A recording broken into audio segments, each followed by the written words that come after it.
नहीं, आप लोग का छुट्टी है, हम लोग का छुट्टी भी है नहीं। एनीवे, कल हमारी छुट्टी नहीं है, आज छुट्टी है।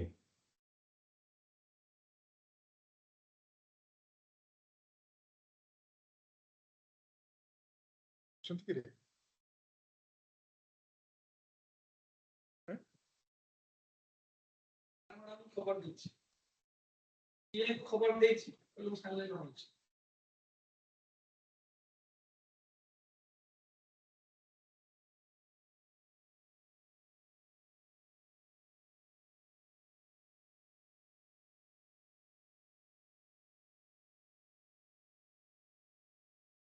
तो हम लोग शुरू कर देते हैं। May be others actually will be joining slowly. Okay, ठीक है।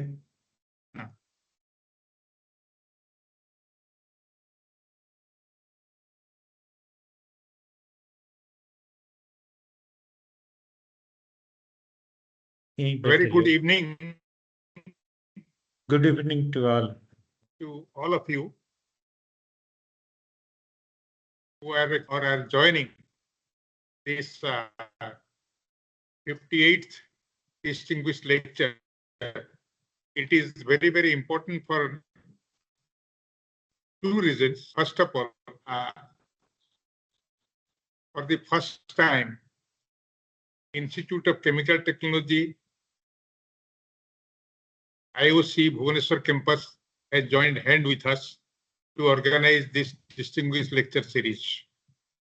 And most important is, today we have a very, very distinguished person here, Dr. J.S.Yadav, who will be really giving this 58th lecture. So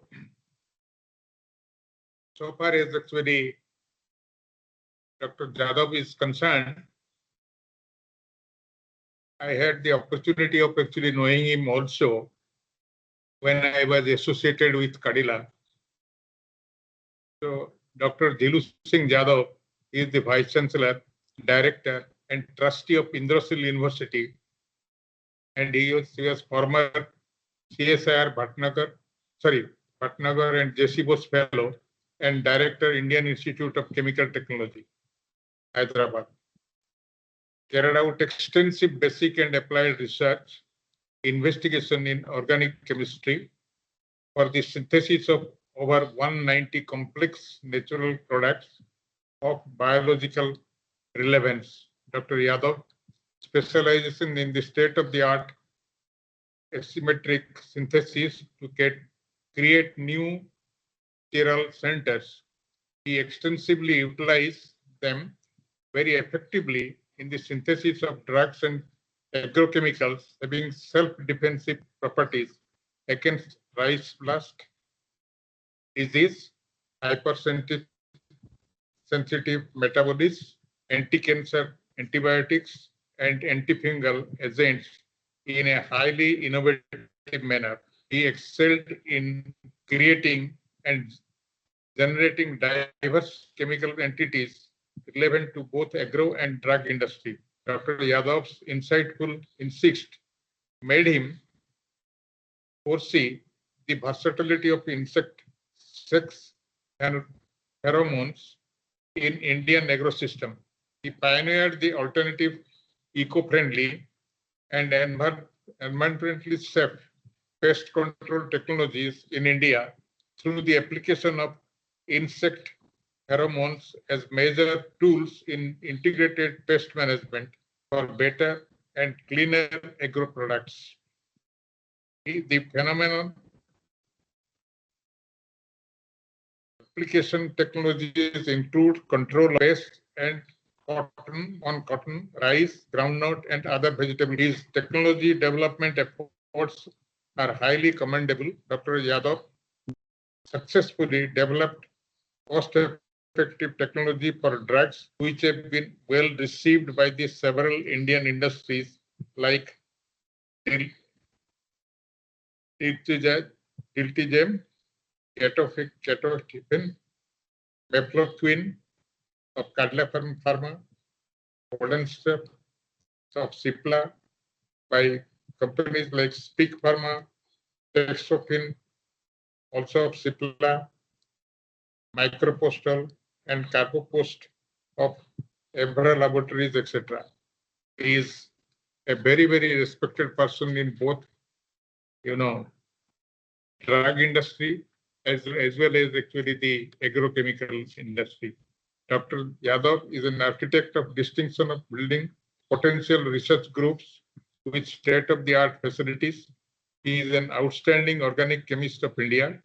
The Web of Science Citation Index has referred him as the best organic chemistry par excellence in the country. His vibrant research group is a Center for Developing Quality Scientific Human Resources. More than 250 students have received their PhD degree under his able guidance in organic chemistry. To his credit, he has more than 250 scientific publications, over 35,000 citations. Dr. Yadav has the unique distinction of excelling in both basic and industrial research and received recognition accordingly. He is the fellow of the Third World Academy of Science for the advancement in science in developing countries and has received numerous national and international awards, which include the prestigious Santiswarup Bhatnagar Award, Vigyan Gaurav Samman Award, Jawaharlal Nehru Science Award, IA Awards of Iran and UNESCO, Ranbakshi Awards, Varshik Awards, Goyal Awards of CSR Technology Awards, ICC DM Trivedi Lifetime Achievement Award for contribution to Indian chemical industry, and Lifetime Achievement Award, that is Gold Medal 2020 for Chemical Research Society of India. He is also the Fellow of Indian Science Academies and Indian National Academy of Engineering. Dr. Yadav is an eminent organic chemistry with a high level of contributions to his profession. He is an avid researcher, an inspiring leader, and truly an institution builder. So far is actually his topic today is, as you have seen, is the chemistry for sustainable development harnessing practical solution. Chemistry plays a vital role in addressing global challenges from climate change to resource depletion. The presentation explores the contribution of chemistry to sustainable development, highlighting innovative solutions in green synthesis and eco-friendly agriculture. By leveraging chemical principles and technologies, we can create more sustainable future, reducing environmental impact while promoting economic growth and social well-being. He will discuss on two topics: a pheromone application technology in sustainable agriculture is a fascinating field. Pheromones are chemical signals that insects use to communicate with each other. In agriculture, synthetic pheromones can be used to manipulate insect behavior, reducing pest population and promoting sustainable practices. The application is considering is mating disruptions. Synthetic pheromone can disrupt insect mating, reducing population and damage. Second, trapping and monitoring. Pheromone-baited traps can monitor pest populations, enable targeted control measures, or pull strategies. Pheromones can repel pests from crops while attracting them to trap crops.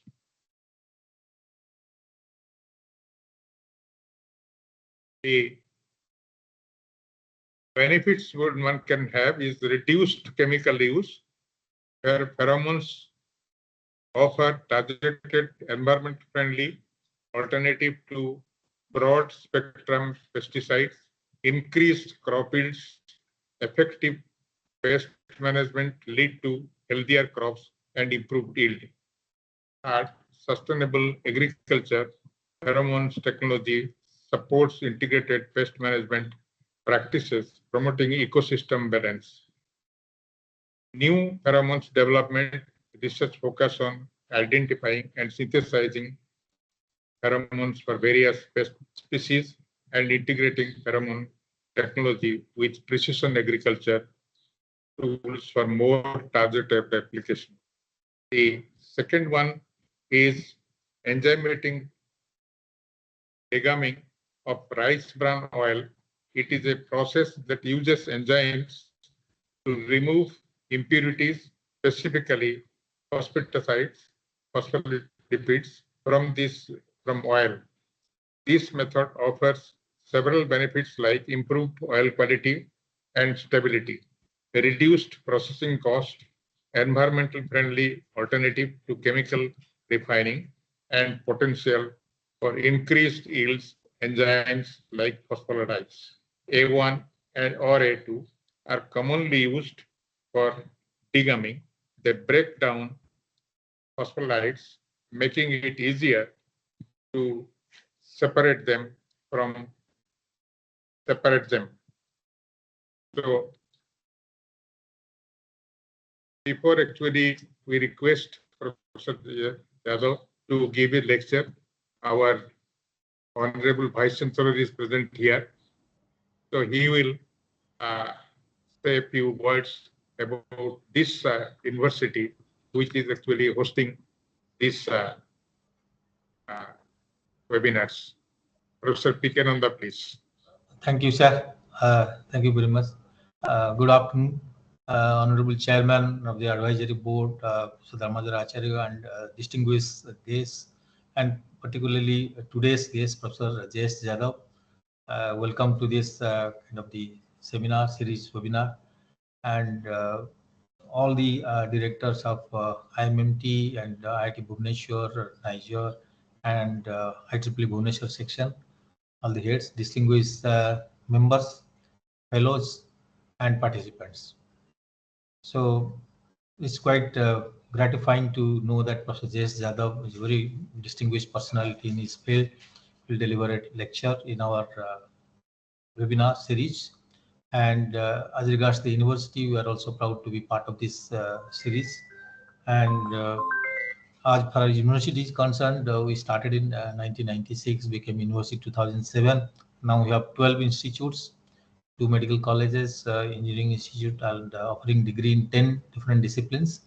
Our NIR ranking is 14 last year, and recently the subject ranking of QS, engineering technology, were 400 to 450, and medical science health sector we are 700 to 750 in the QS subject ranking, and QS SCA ranking we are 278, and THE also we are THE ranking is 300 to 350 in Asia, 800 to 1000 in the world university ranking. So this is our ranking. We have 20 research centers and also 60 dedicated research labs. We have 2000 faculty members, around 19,000 students, and also we have 1,300 PhD students among them. So the university is very proactive in signing MOU with other university and joint collaborations, joint research, interdisciplinary research also. We have many interdisciplinary centers in our campus, and would like to have adjunct professors. We have 13 adjunct professors from our country and abroad, and we also many more will join us with us for the collaborative research. So this is in brief about our university, and thank you, sir. Thank you very much. Thank you, Professor Nanda. Now, may I request Dr. Yadav to make his beautiful presentation? We are all waiting for it. First, I like to thank you, Dr. Professor Acharya, that you have given this opportunity to be here today, online lecture, and also like to thank Vice Chancellor of Shiksha Anusandhan University. I have visited that university, and it is one of the well-established university with very good facility. Actually, their facility you can compare with any IIT or any central university. They have established in such a way. I myself is a witness, and also I am in their some board meetings. So I'm very fully aware of, and actually this is one of the best private university I can see in Odisha. It is there. Okay, so when he called me, so I felt that what should I give, because a lot of basic work I do, but I felt this time that I will give mostly applied work and not much chemistry science, only a kind of theme, how it can be utilized, this organic chemistry in our sustainable development, like agriculture, or how to use agriculture to produce in an economic way. So with this, may I share the slides? Yes, please.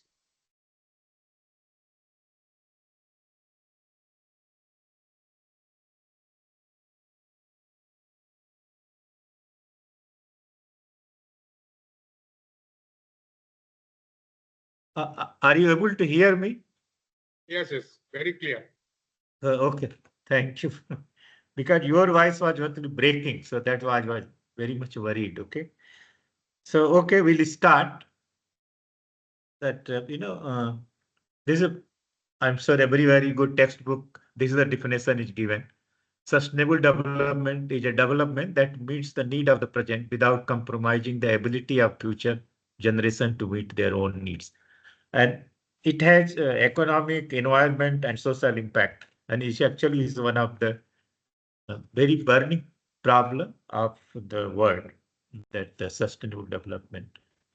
And we'll see there is, it was said by Ismail from Rice University that there is top 10 problem. Still, it is a top 10 problem where energy, water, energy, that is one of the most important things to have, and also it is most polluting things to have. So how to use energy without much pollution and environment.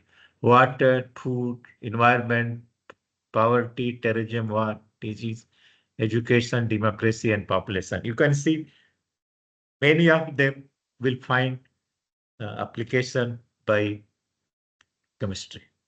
Okay, and there is, there were 140 countries put together, and they had made 17 sustainable development goals. And I'm not going to read, but only some point like end hunger, achieve food security, improve nutrition, and promote sustainable agriculture. That's not one of the topic I have chosen. And again, it is the water, sanitation, then energy, all kind of things. But I'm not going to discuss all this. Only thing you can see in internet, Google, everywhere you can find this sustainable goal, 17 sustainable goal. Out of 17, 8 at least have a solution from chemistry, at least 8 out of them. It's almost 50%, you can say. And the chemistry, what we are going to talk is like you call it sustainable science. It impacts or it helps human health, that the drug discovery, well-being. Then it advanced material, intelligent functional material, sensing, imaging, enhancing lifestyle. Everywhere it has application. Then it is also energy and environment, sustainable energy, carbon recycling, sustainable agriculture. That's what I'm going to talk. Innovation in crop protection, nutrition security, and crop protection. All this. And of course, when you have all this, chemistry also it has a bottom line. It creates also pollutant, toxic substances, non-biodegradable plastic container.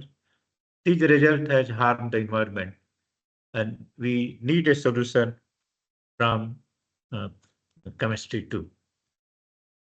So when we say integrate chemistry and biology, you cannot separate actually in science, because you'll see many biology people got Nobel Prize in chemistry and vice versa.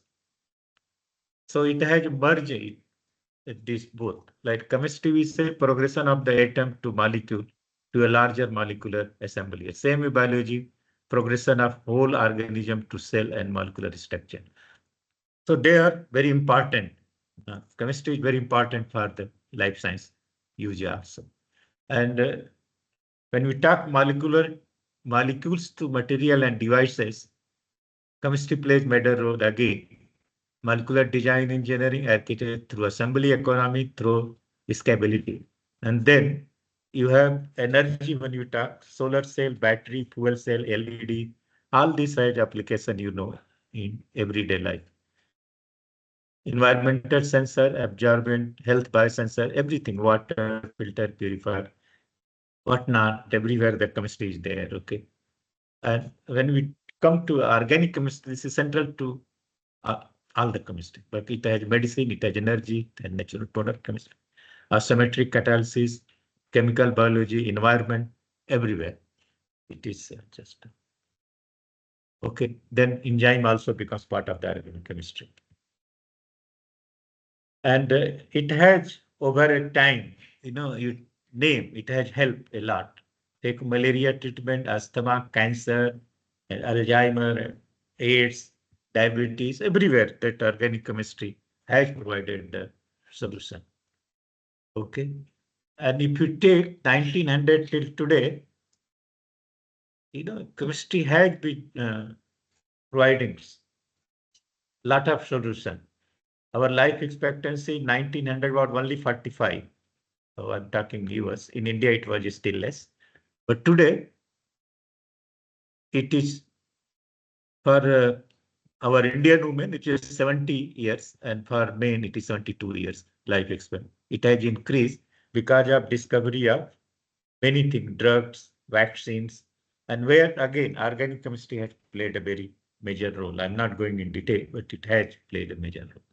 And if we talk, like I am organic chemist, and I'm sure I have published over definitely more than 1,300 publications in different areas. But it is also, if you take synthesis, number of molecule, reaction, all these things is world data my PhD student collected and gave me. And we are doing reasonably well, no problem.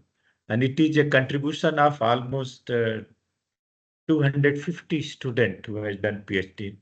That's how it's not 150, it is 250 now. As a student who have done PhD. And I'm not going to detail, but some of the molecules what we have developed and transferred to the industry is like heparin, erlostatin, all kind of things. Misoprostol, he was talking NTL and also about efficient, which is now manufactured by our lab. Now it has been purchased by a multinational. Similarly, come to anti-cancer drug, it is totally available synthetic now. No more to kill plants and all those things. Same ethambutol, pyrogenamide.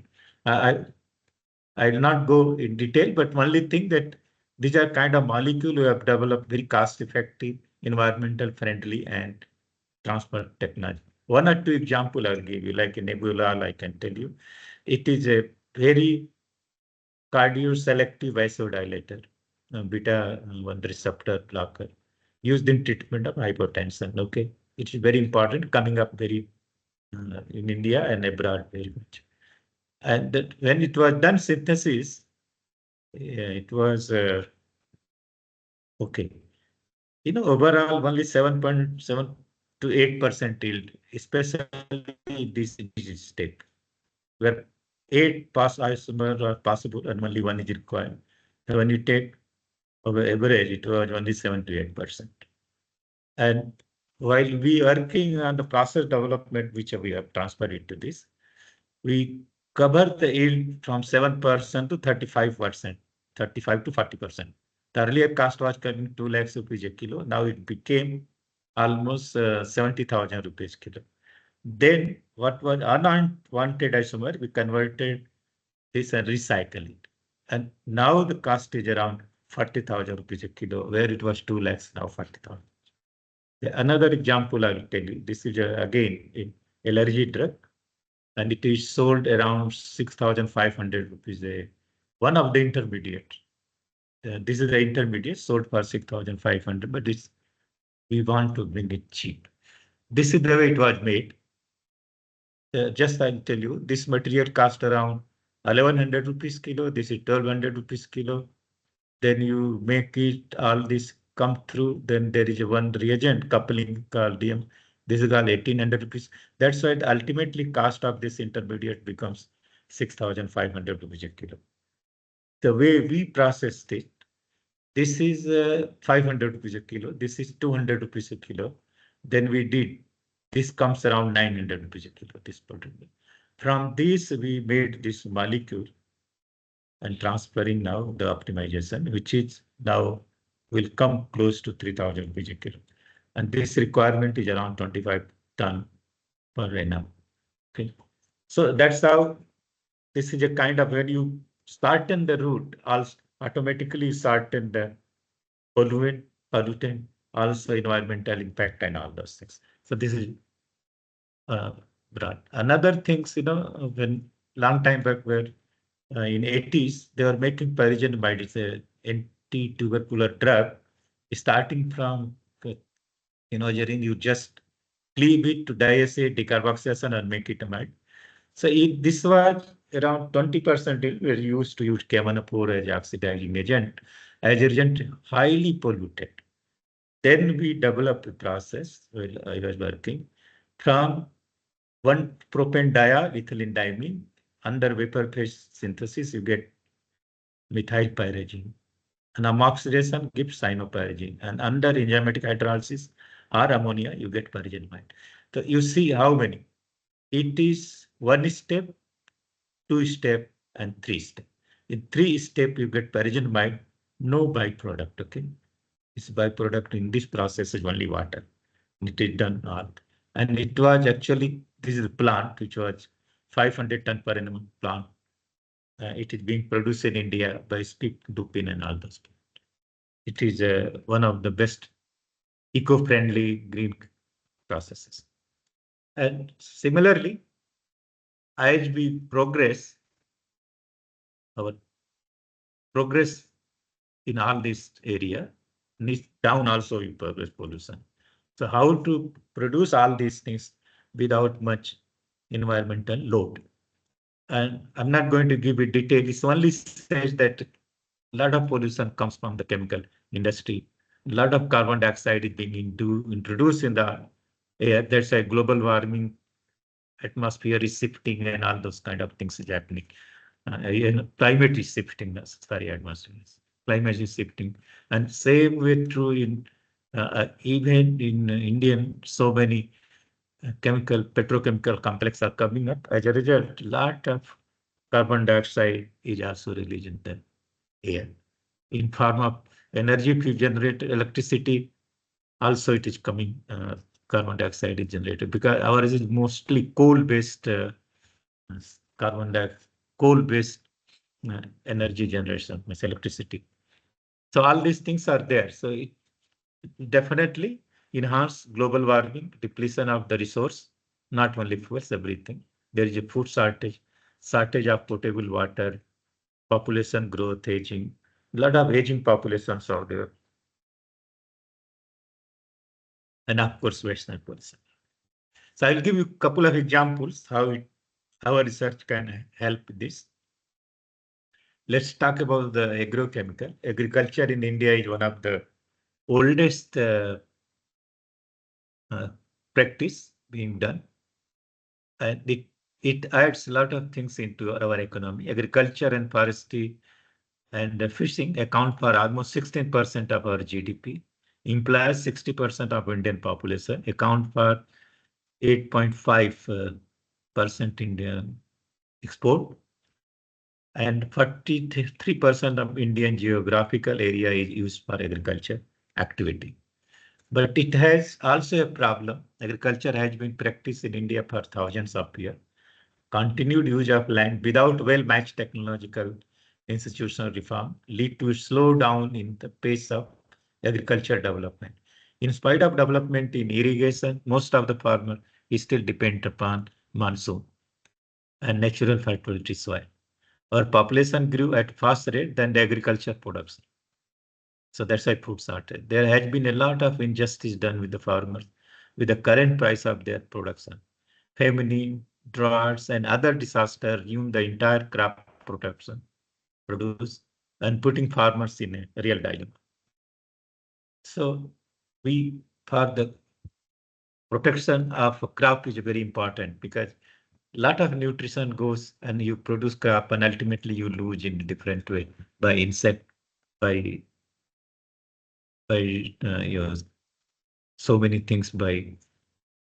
So ISCT, where I was working, they have developed a lot of processes and almost transferred to industry, but we had a problem because then also we developed a lot of pyrethroid and given to many industry. And I will say that even today, 60% of the production of agrochemical is based on the ISCT technology, still continuing. One of the example I'll tell you, like organophosphorus, this is the compound, was made by diochemical pyridine chlorination. Then with the zinc, you remove two chlorine, or the one chlorine here, and then you hydrolyze one of the hydroxyl and then make the phosphate. This is the one. So you go 1, 2, 3, lot of byproduct. HCl is the main byproduct from there, and then this is ICT technology. You take acrylonitrile, very cheap at that time, 300, not even 300, 30 rupees a kilo. Then chlorotichlor, it was already also developed by ICT, trichloroacetyl chloride, and we treat this both telomerization, you get this material. In one step, you get this, whereas this one get this with lot of pollution. This is fully atom economic process. Okay, you get it, and then you treat. And at that time, Dow process was costing $15 per kilo, where our process was $7 per kilo. Even today, it is one of the cheapest process, and many industry has taken it. So this was all process. So even in a chemistry wise, when we develop these processes, we keep the economic environment things in mind and develop.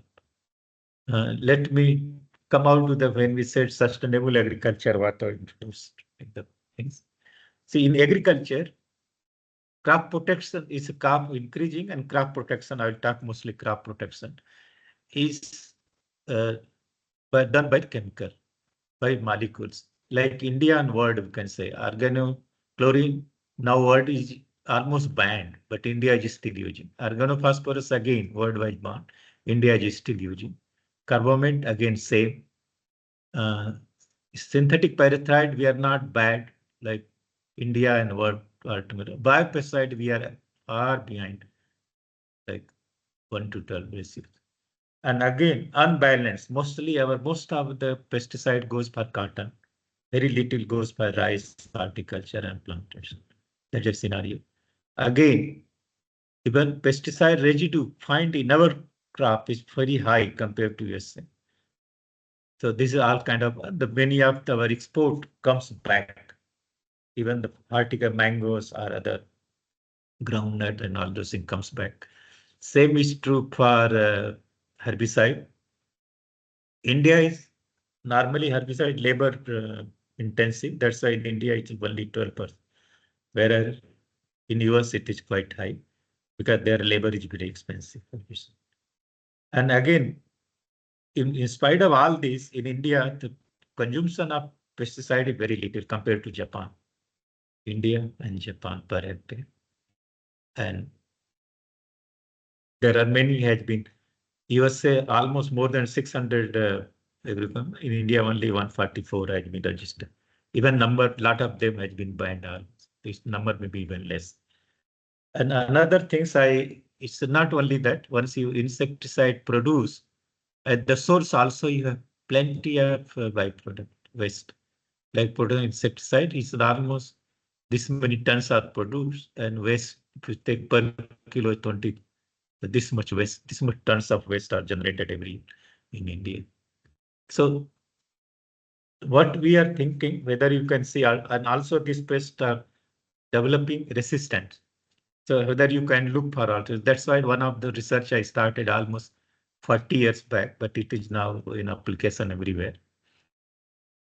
Crop loss is around 41% due to pest, and different pest loss of all kind of things are there. And again, pesticide utility is also is different crop I have just discussed with you. And the conventional chemical were providing successful crop protection for the several years. But now, like indosulfan is banned, monocrotos is still going, permethrin is going, okay, all these things. But many of these has been banned, okay, because of resistance problem, pest resistant, and also application everywhere, health hazard. It has created a havoc. So it's more or less it is being banned. Many of them been banned today. And there was a paper, there was a book by Rachel Carson, Silent Spring, where was a alarm, not only pesticide, even the drug everywhere, that we are creating, by producing this, we are creating more environmental damage than we are getting the wealth. And from there onward, people started becoming very cautious about anything, environment or a green chemistry component, and all those things came out. Let's talk about how to shift from chemical based to alternative manner. Because of environmental concern, or because I just told you, when you make pesticide, it as source also creates a lot of pollution. When you put in the field, also it's not sustainable. It affects human health, animal health, food safety issues, biodiversity, pesticide resistance, global trade also gets affected. All these things happens because of this insecticide. So how the main mantra is, policy issue is to reduce pesticide use and reduce crop losses, improve health and environment, and increase farm income, improve nutrition and economic growth and sustainable export for our agrochemical. So this is the main aim. And one of them, there are many ways, but one of them, which is major one, is integrated pest management. What it is, IPN ecologically based and decision-made pest management, where you can grow the crop without using hard insecticide. There are many ways, like resistant crop variety, but it has not worked, like a genetic, I'll come to you, genetically developed cotton has not given the benefit kind of the benefit we were expecting. It has killed the natural enemy. Many birds have lost because they were the enemy of the insect now. And semiochemicals is a solution. Cultivation practices we have left what it was then earlier. And just judicial of pesticide you can use still. But IPM, the use of pesticide is minimized, and pesticide is the last resort use. Okay. And that's what I was telling. This was a whitefly. This cotton was grown by the genetically modified crop. And then, of course, major insect it could protect. But whitefly menace came and its whole crop were lost. And lot of farmer committed suicide, and 400 crore, 4,200 crore rupees were lost in Punjab and Haryana, this alone. And lot of farmers got. So there, nowadays, what we have developed, which is being applied there, sex pheromone means insect female release a chemical and the male gets attracted, and then so what we do is we isolate that female what it produces the chemical, identify and made in the lab, and you put that chemical in trap. Male thinks it is coming from the female, goes and get trapped.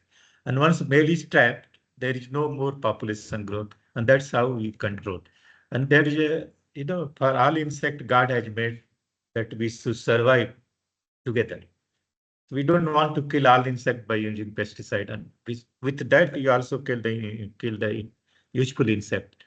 So by this pheromone technology, we can specifically target the insect and we can catch them and kill them, rather than killing all other beneficial insect.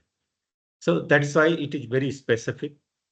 And there is an interaction between plant, animal, and plant because one particular insect goes only to that plant, not to all the plants. So there is a relationship exists. can we isolate that chemical, what the plant is attracting the insect, make it, and then drive away the insect to outside of the plant. This is one of the way of also this called allylochemicals. But majority of them today, what I'm going to discuss is a pheromone technology, which has essentially sex pheromone, because all other I'm not going to talk to you. We have isolated and done that, but today I'll talk only sex pheromone. Okay, so what happens? This one, I told you this is very specific. Manipulate the insect behavior using this natural sex pheromone, highly specific to target, because this each family of insect emit same pheromone. So as a result, it will attract the same target insect. It will not attack any else. So all your useful insects are pollutant, all kind of thing will be saved. This is not toxic, easily biodegradable, compatible to biological control, effective at low concentration, easy mode of application. I'll just tell you in few minutes now. Improve health condition of the farming company, produce value-added quality agro product. And especially when the miners and borers, you just cannot use insecticide because they are inside the plant. Our insecticide doesn't reach there, where you can use pheromone and attract them out and kill them. Okay, that is the application also. So how you do this? We identify the pest of economic importance, and we isolate pest biology and source of pheromone. We isolate the pheromone, we identify them, and again we make a synthesis, then do the formulation, and then apply in the field. And I said in a very short way, but it is actually a very hyphenated technique by which you have to isolate, because these pheromone you don't even see, and still you have to give a structure. You can imagine how difficult it is. It is why only instruments are used. You cannot even isolate and identify by other. It's all identified by hyphenated technique, where they are all in nanogram scale isolated. Okay, so it is top. So they are used in monitoring, but you put the trap in the field. When the insects start coming, you know that insects are there, emergence. Then you can put more trap, fast trapping, and then if required, you can do spray the same pheromone in dilution so that you can insect will be totally confused from where it's coming, and then mating deception will be there. So this is the technique normally used. Pheromones are biodegradable. They are natural, and they are their natural way of survival. They use it. So using resistant will be not that common, and cause no damage to other natural enemy of those insects or pollutant will be safe. And so at ICT, we use this pheromone for many things. We have isolated and characterized and synthesized and done field trial, like elicitin borer for rice, sugarcane borer, groundnut leaf miner, brinjal shoot borer, and Heliothis cotton, and many more. Okay, so I'll tell you one, like a brinjal shoot borer. It goes inside and damages. So we made this pheromone. We identified the pheromones. We identified these are the pheromones and then synthesized and did experiment on almost 200 hectares, continuously 3 years, and then transferred to farmers. It is being used in different state. And Gujarat, I went once the other day and I found that they are using in Gujarat, using in the brinjal field. So no pesticide is used. It's totally controlling by this pheromone trap. Then sugarcane, in sugarcane also, the borer goes inside and damage the sugar like this. And Rajeshri sugar came from Coimbatore. We transferred the technology, and the damage was more than 40% there. So now we demonstrated how to synthesize. They synthesize, they formulate, and they use. They rice, and they give free to the farmers. I asked them why you are giving free to the farmers. The reason they said is they don't know. Even I don't know. We don't know. The sugar content, when they have used pheromone to control the pest, sugar content in the has increased. Even though they get free, since sugar content is more, they get profit out of that. So they take contract. They said, we will protect your crop, you don't worry. So they use, and only thing you sell to us. So they protect this, sell it, and they get profit by adding that sugar, they get more in that one. Same way rice pest, used. And there again, it goes inside the rice and very difficult to kill them. Again, through pheromone technology, this is a trap you can see. We have done that, and I'll show you how much. This is the kind of trap we use. And let's see. Rice yellow stem borer, Tamil Nadu, 800 hectare. We have done the demonstration. Now they are using in Andhra Pradesh and Tamil Nadu. They are using Balwan for cotton Maharashtra, 300 hectare we demonstrated. Now being used by farmer. Groundnut leaf miner, Andhra Pradesh and Gujarat, 1300 hectare we did the field trial, and now it is being used. Brinjal should be 300 hectare, Tamil Nadu and Andhra Pradesh. Sugarcane, Tamil Nadu 500 hectare. Now all this being used today in the country in different states. These are the something.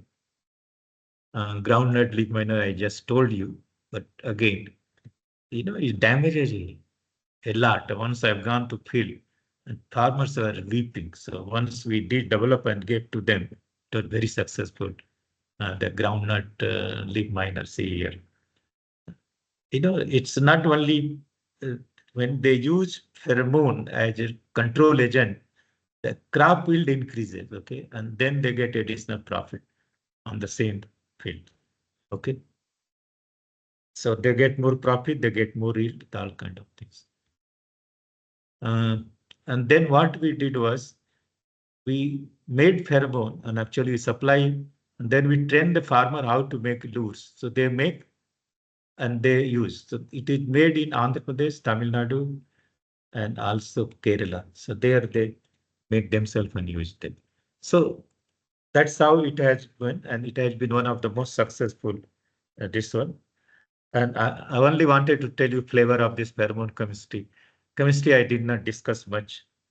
Only I discussed its application and how it was done, methodology. Another things, if you say first, if you have to give, you have to, when you take grain, it's hardly maybe very little percentage of the biomass they produce. A lot of biomass it produce. And this biomass has to be utilized in some form because they burn all kind of, they have to, there are a lot of work is going on.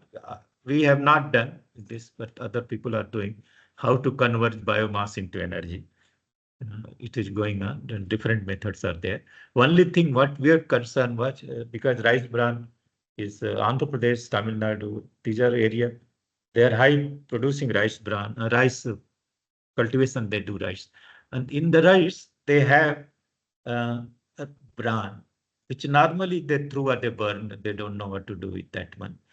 And that it was problem, it was not very stabilized. So what we did was, when we take a rice bran, immediately we give a steam treatment. As a result, this bran, there is an enzyme which is killed. The rice bran is there in that. Then I'll come back. But if you talk in India, India produces 90 metric ton of rice.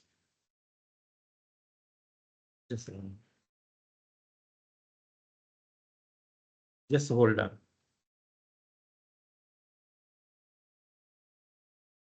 Hello. 130104, please. 104. Gate पर रख दो आप.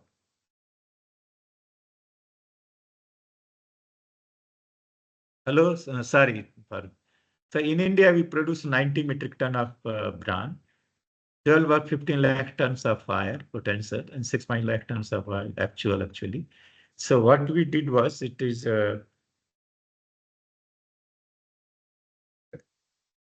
कैसे change होगा ये? Okay, please. Okay. So why enzymatic degumming? Because what we get oil from the, so we took bran and stabilize it and taken the oil from there, but it contains many things. So you have to purify that. Like you have phospholipids in that. Then we have so many things are there. Phosphatidic acid, alkali. So we have to remove all this. There are methods. There are gums and free fatty acid also are there. So there are methods by which it is being used, like a phosphoric acid treatment, cleave this and then isolate it. And then removal of phosphoric acid becomes a problem because it's only, we have to go below the 5 ppm, we are not able to go. So this kind of problem was there. And then we took the enzymatic route and it was successful and it was patented in India, Indonesia, China, and Vietnam, all these countries. And then what advantage at the enzymatic degumming is it's less water, 14% water to 7%. No effluent because phosphate are degumming require no water wash. It is a more oil recovery, more fatty acid recovery, better quality oil. And in this, original is present, which is responsible for many biological accident, which is not destroyed. And the byproduct through the enzyme, we get lysolecithin, that is a better quality of wax. So original is present only in rice bran oil, and it has a lot of physiological benefit, like it hypocholesterolinogenic activity, prevent lipid peroxidation in the retina, reduction of wrinkles, not only aged women, for everybody. Melanin formation, prevent discoloration of nails, prevents motion sickness, corrects nervous system disorder. It has got many. And by using phosphoric acid or other acid treatment, we are losing this original. But with enzymatic degumming, we can proto. So rice bran oil contains tocopherol, tocotrienol. This is also safe. In addition to that, it had original, like you can see. All are saved. And these are responsible for all those activity, what I said. So that's why rice bran oil, we did degumming. And then we had a grant from TMOP. And with that grant, we developed the technology and given to many industry. Like I'll come out the list. Many industry was given, and it has now it is processing more than 6 lakhs ton of rice bran oil worth 5,400 crore in India. 600 crore extra revenue generated by existing unit. Process presently covers 80% of the country's production. And so what was actually thrown rice bran, now it is producing rice bran oil, and that up to that much extent, our oil import has been stopped. Okay, we still importing the edible oil, but that much at least has reduced products. These are the industry it was given, something 19 companies in different states, and also there are project in India, and it has this is the kind of process looks, and it has got a TDP award. You can say Abdul Kalam is giving the award. Again, this is the first process, first industrial green chemistry award. It came to India. Whether this you can say David Warner and this Palmer are giving this award. And again, it also got CSR Technology Award. These all kind of things happen with this. When the challenge in agriculture is a lot, because by using all earlier methods, there is was depleting our soil health. Also adverse effect of pesticide and herbicide on soil. And a lot of our microbial community is dying and biodiversity is also disappearing. So it has to be looked in a different way. Some of the way we said pheromone technology development and all IPM, which is there. Crop rotation and all this thing can be done. So key challenge in agriculture is starting from sowing healthy seed almost government is helping. And green fungicide and herbicide. Crop growing, healthy crop.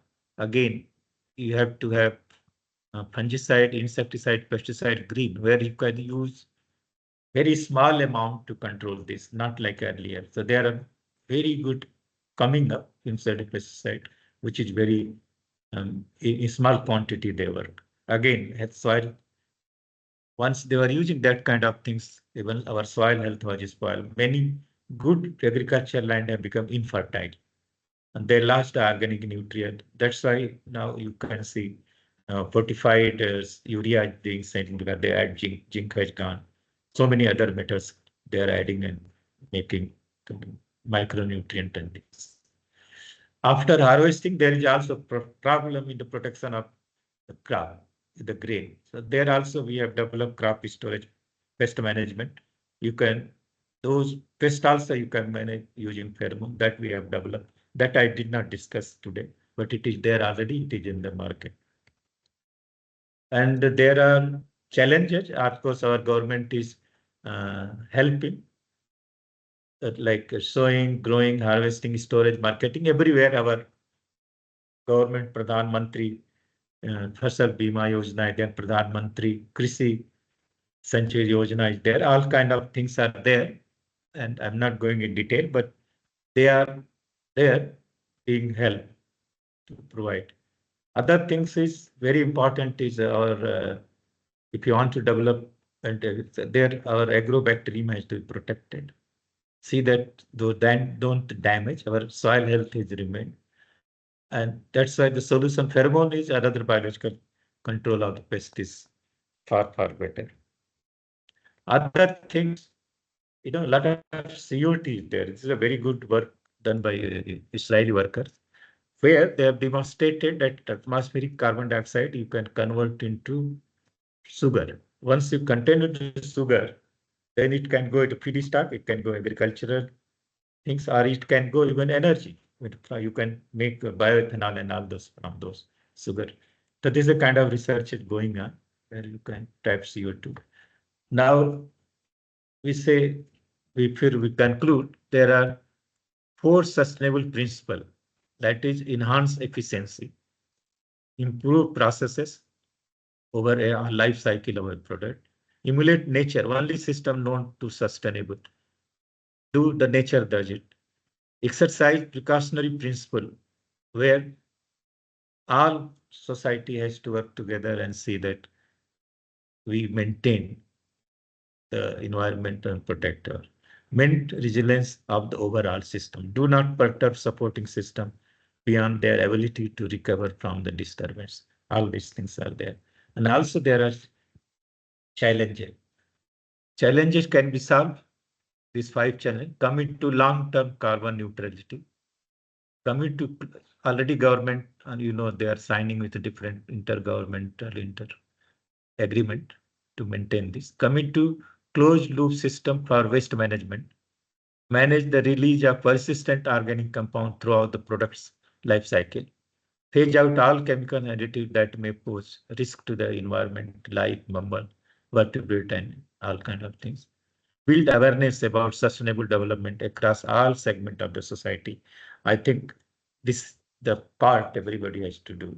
There is enough for everyone need, but not enough for everyone. That's what Mahatma Gandhi said. I think we follow.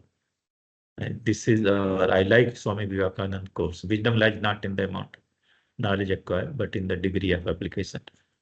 Conclusion I have already described. Only thing is that this was funded by mostly government of Netherlands Organic, and then this fund came from them for pheromone. And of course, some amount came from our Department of Biotechnology. But basically, it came from Indian Council of Forest Research, Indian Council of Agriculture, and this Netherlands was the one who supported in 91 with 10 crore grant in 92, which made it develop all this technology to come. And I like to, in my career, Professor Sikdev was my guru, PhD guru. Govardhan Mehta was my colleague. Ramara was again, CNR Rao himself. All these things, they were always with me, They were the well-wisher of mine, and I think whatever today, it is because of their blessings. Okay. And of course, my wife supported all the way through and through. So I'd like to thank you for attending this. It is simple idea. We all do better when we work together and invest in our future. Thank you very much. Thank you, Professor Yadav, for such an excellent and beautiful lecture, which is to a non-chemist like me, and there are many here. So this was really a great lecture. Thank you Now, very much. of course, actually, we'll have a few questions and answers. Of course. Okay. So, Sanat Kumarji, Yes, sir. you have been always starter. Now you have to start. Like Professor Acharya said, I am a total non-chemist. Chemistry challenged person. I'll ask two questions. Probably they are not in your syllabus here for this lecture, but still I will ask. Question number one is that what is the status in India on carbon sequestering? Is there any thing that is going on from your side? It is not restricted to pesticides, I understand, but chemistry, for example. What are we doing about carbon sequestration? That is number one. Number two, sir, in our house, we got too many mosquitoes. So is there any pheromone or anything that you are having that will control mosquito population rather than finite or flit or all these spray things? Is there anything that we can do? Okay. First question is your carbon sequencing. There are, people like NCL and also ICT. They are working, but it is not to the level it is expected because it's producing more than this. And people are claiming they are doing, but still we are far away from the reality. Let's put it. Okay, that is one thing. It is not solution collecting carbon dioxide and putting in the coal mines and all those things under pressure. That is not the solution. You said it can be put with sugar. I think Israelis are doing something like that. You said carbon dioxide they collect and make it into sugar. What is that, please? Can you tell? No, that is the for sugar industry. They are insect which goes in the sugar inside and bore, and the sugar get damaged. Sugar cane get damaged. So we develop pheromone to control those borers because by other chemicals you cannot do. So when they have done it, the sugar cane juice contains more sugar when they use this method because of pollinator and all those things are not damaged. Only the target insect has been damaged. So which is important for the crop that has been protected by using pheromone. So that's why sugar content increased. My question was something different, sir. Towards the end of your lecture, you had said Israelis are developing carbon dioxide to be made into sugar. Okay. Now there is a lot of work going on. One of the things is how to use these Israel people, what they did very smart way. But in that area, a lot of work is going. Even DBT has funded a couple of projects in that. That from atmospheric carbon dioxide through Kelvin cycle, can we produce sugar? So they have demonstrated that you can produce polysaccharides. Once polysaccharide is produced, because CO2 converting into methanol or ethanol is very difficult. But by this converting carbon dioxide, because our plant is converting carbon dioxide to sugar and all those things, right? Polysaccharides and all those. So that's what they have used the cycle to convert CO2 into polysaccharide or so that these saccharides can be used by another enzyme, can be converted to ethanol and it can become food item, it can become energy, it can be done. But DBT has funded, I actually has written the project long time back because I was a member of the DBT. So DBT is also funding project where you can convert CO2 into sugar. Okay. But it has not come, the research is going on, but it has not come to the level that you can say, yes, it is successful. But of course, there are research going on in that direction. About mosquitoes, sir. About mosquitoes, one thing is mosquito don't use pheromones, by the way, okay? They use noise. And that's why you can see some of them noise making instrument, that like bulbs, when they go and they are killed. We have what you see all out, all this, they are very powerful pyrethroid used in a very, actually they are pesticide, but they have no human toxicity. So that's why when you use this all night, good night, and all those in pyrethroid we have developed. Yes. They are all pyrethroid only, natural one, and very used in a very minute quantity. So that's why they run away. If they don't run away, they will get killed. Correct. Right. Another question it just occurred to me. Where are in our scientific thing, are we making chlorophyll or not?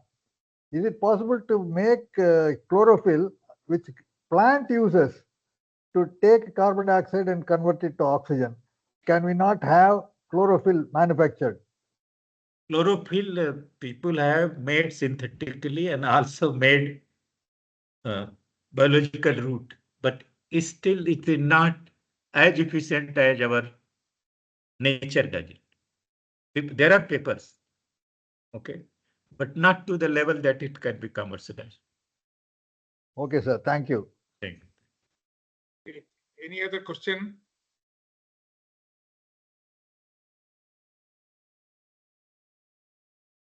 I'm glad at least he asked very good question. Something? Thank you, sir. So I have actually a couple of questions.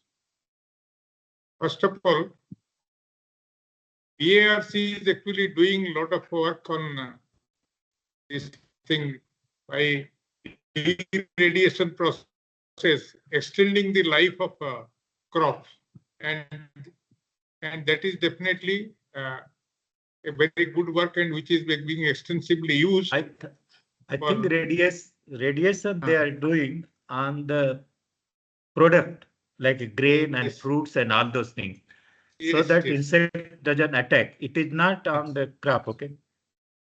There are also people have some problem whether this radioactive material they do. Because handling actually this radiation process is also difficult. Now, one more thing actually, which is let us say, burning problem in India, particularly in this. If you see, many of these fruits that we are getting, so farmers are actually plucking it at tender age, not actually properly ripe, and actually what our shopkeepers are doing is actually they're using carbide to forcibly ripen it. So it is actually a very dangerous thing that is happening and for our health, and we do not get really good quality fruits like banana and all these things. Good ones are all exported. See, the problem is there any way that actually this the ripening process could be delayed without actually because I understand that the farmers actually they do it because for transportation it requires time, and therefore they really pluck it beforehand. Is there any way that actually the ripening process actually could be delayed and no, in a more actually, secure? Our ripening happens because of acetylene and ethylene gas. Okay, acetylene and ethylene gas, they are responsible for ripening and all those things. So that is just good source of actually releases acetylene. What is happening is farmers, of course, vendor, they want money early, so they harvest the fruits early and then treat with this so that before actual crop comes, they make a lot of profit. Only thing is we people should not buy I don't know how to do it. So that is the only way to stop them. There is That's no not way. possible. There is no way. Actually, earlier, this calcium carbide, normally they add, it is banned. You cannot even buy now. Earlier you can buy. But these farmers have become more smart, I'll tell you. Now, when they are flowering the mango, no, at that time they put in the root some chemicals. So as a result, it ripens faster than the other one. But the taste is again very bad taste. They don't add chemical in the mangoes, but they put in the root. So in different plant, they put in the root. Some plant will ripen early, somewhere later. So that delay ripening. So all these things are happening. It is very dangerous, but what to do? You remember the tomato, what we used to get our childhood is not available today, other tomatoes. Neither that taste We are nor not afraid that. of taking any fruit. Or the same thing is true for vegetables, where a lot of actually chemicals are added to add color. Only way to grow ourselves. Grow ourselves. Anyway, I think this requires actually some amount of thinking R&D. and research, possibly something Right.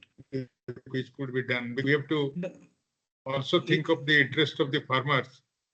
At the same time, that for example, we get banana from Maharashtra, and even we are getting this, papaya from Karnataka.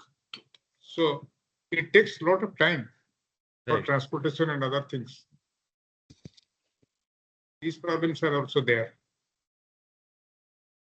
Any other questions that we have?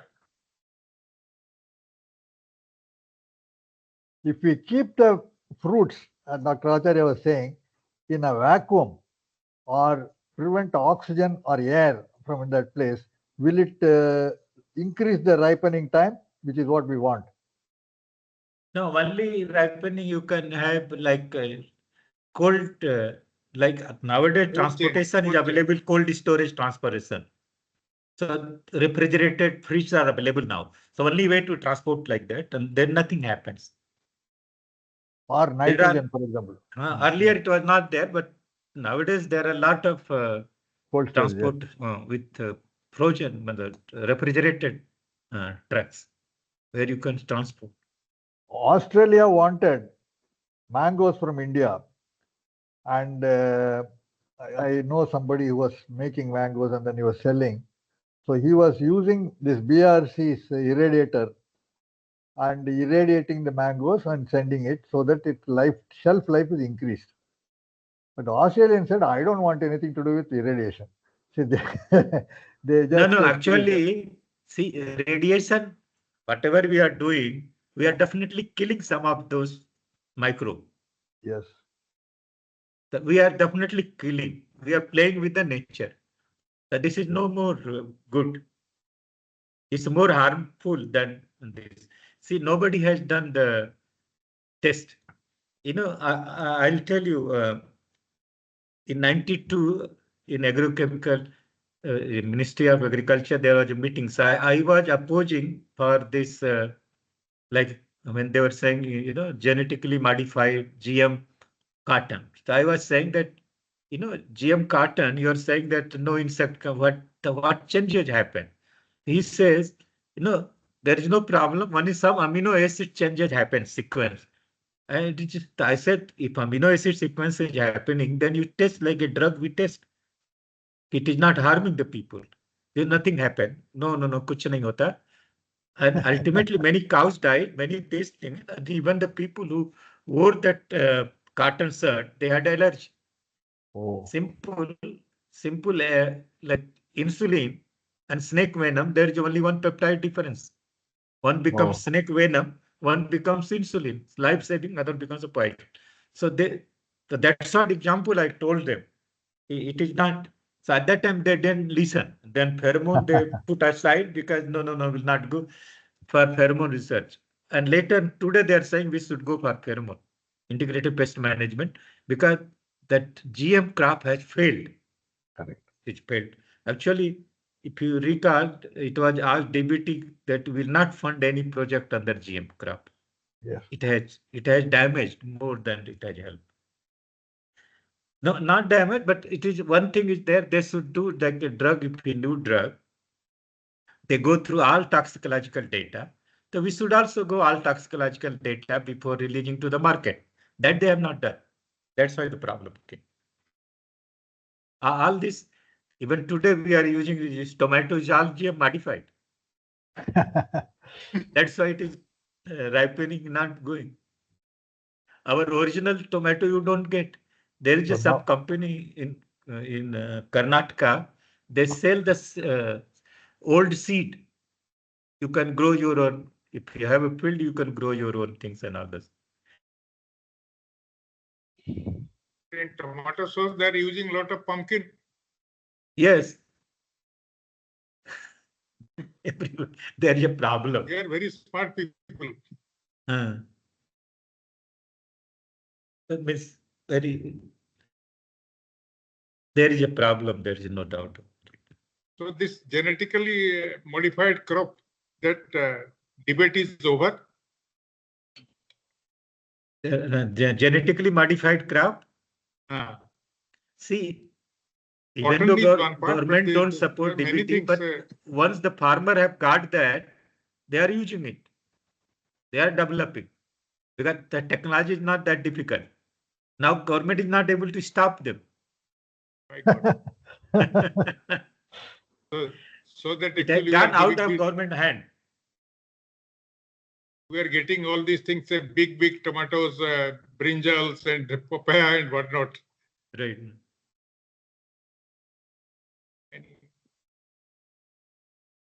Actually, I'm glad that at least something you could learn from this man. No. So Because nice. I did chemistry is my more core subject area, but I did not speak a single structure. You might have noticed. Okay.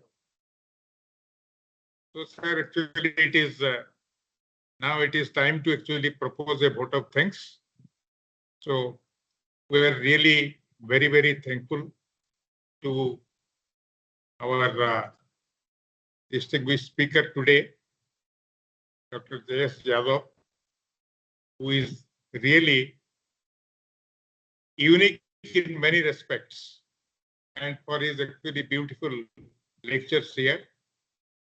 And also, on this occasion, I would like to thank the collaborating institutes like